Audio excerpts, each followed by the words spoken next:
6h45, on va accueillir notre premier invité dans cette matinale. On va parler épidémie Covid-19 et impact sur les marchés, notamment sur les marchés de devises. On est en Skype avec Ivo Mertens, qui est Senior Forex Advisor chez IBAN First. Bonjour.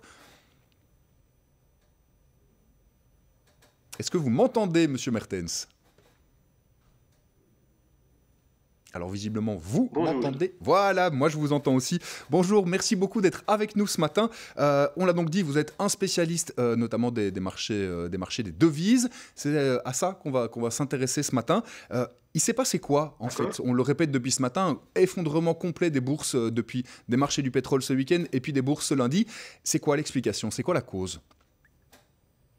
Voilà, donc si on commence à parler du prix du pétrole, donc là, ce qui s'est passé, c'est que déjà le prix était sous pression suite au fait que, voilà, avec tout ce qui se passe dans le monde avec le virus Corona, tout le monde estime que la croissance économique va quand même être beaucoup moins forte que prévu.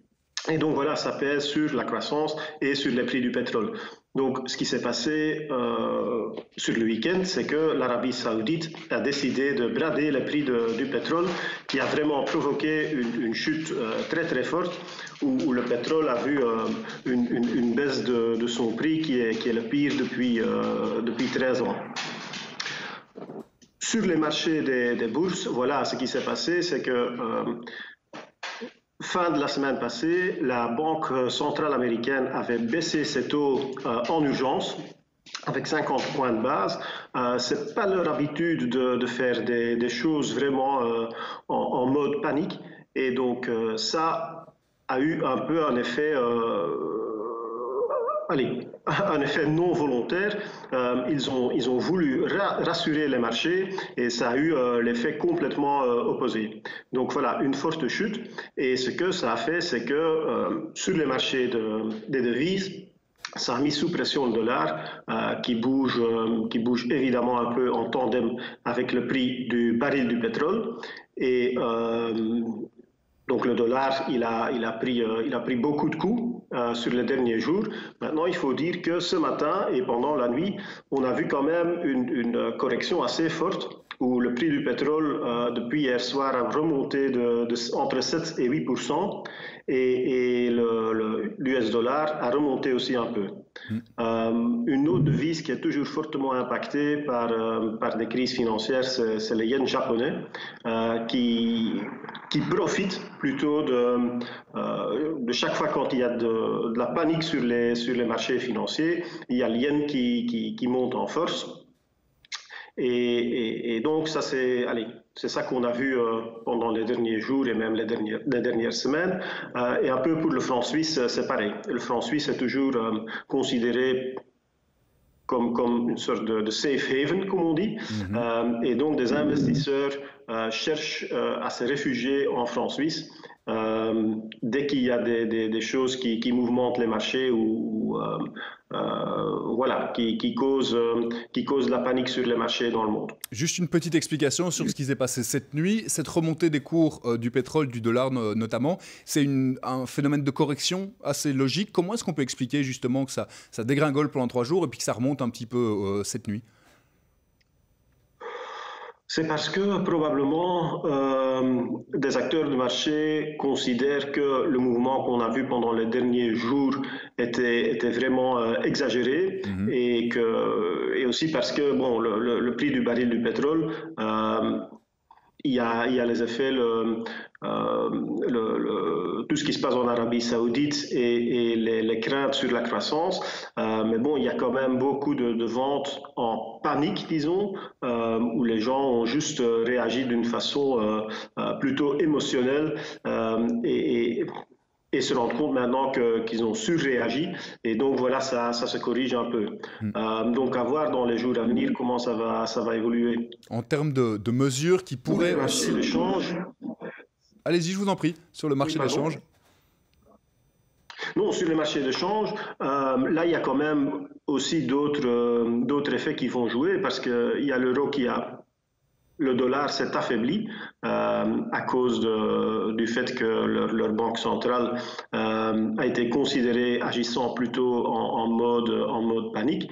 Mais ça fait aussi que, voilà, si le dollar il descend, il y a l'euro qui monte. Et avec toute la situation Italie qui est en lockdown, par exemple, on peut quand même se poser pas mal de questions sur la croissance économique vraiment en particulier en Europe. Et donc voilà, tout ça ne fait pas penser que c'est mérité pour l'euro d'avoir subi cette montée. Mm. Au niveau des, vous le disiez tout à l'heure, ce qui a entre autres provoqué ces réactions sur les marchés, c'est la décision de la Réserve fédérale américaine, de la Banque centrale américaine, de baisser ses points de pourcentage d'un demi, de 0,5 points la semaine dernière.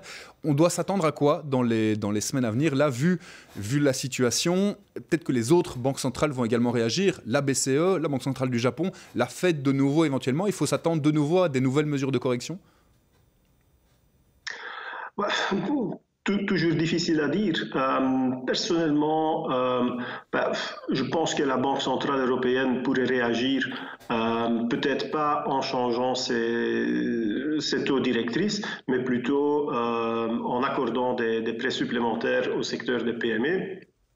La Banque du Japon et la Banque nationale suisse, oui, c'est possible qu'ils vont réagir, mais il n'est pas certain que ça va avoir beaucoup d'effet sur le marché. Ici, c'est quand même une situation qui est fondamentalement différente par rapport à la crise financière qu'on a vue en 2008-2009.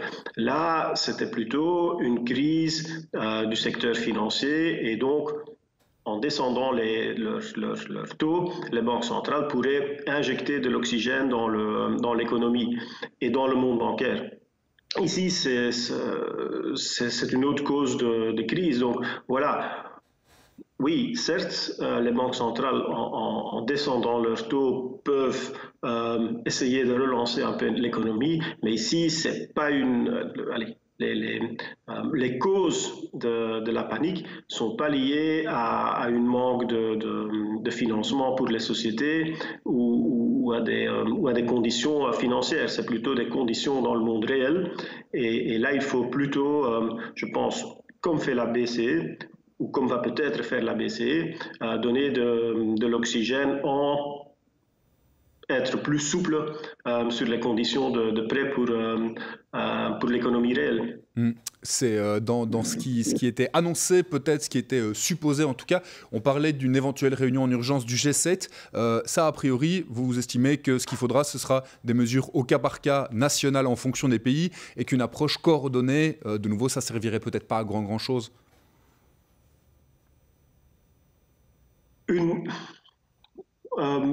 Oui et non. Je pense que de toute façon, si la G7 vient avec des mesures même coordonnées, ce serait de toute façon pas mal. Mais on peut avoir quand même des doutes sur ce qu'ils peuvent faire, ou ce qu'ils ont. Parce que là, pour le moment, voilà, on voit déjà des pays qui sont en lockdown.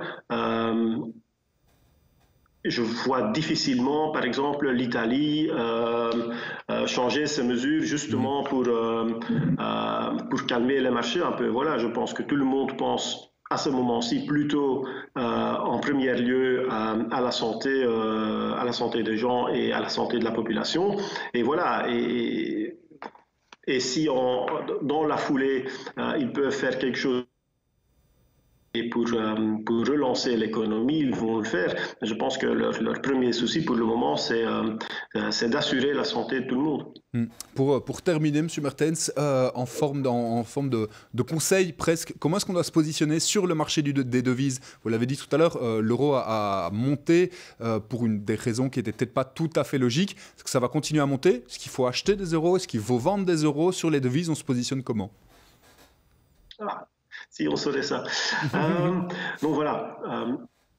Là, on voit que l'euro a poussé contre le niveau de résistance à 1,15. Si on arrive à franchir ce niveau d'une façon décisive, bon voilà, c'est possible qu'on va remonter jusqu'à 1,17, peut-être 1,1750. Donc pour le moment, on est quand même dans cette tendance haussière pour l'euro, mais il faut quand même faire attention et être très attentif parce qu'une fois qu'on va voir que ce qui se passe en Italie et potentiellement dans d'autres pays européens, que ça va avoir un impact très réel sur l'économie, voilà, là on peut s'attendre à une correction où le dollar va se renforcer à nouveau.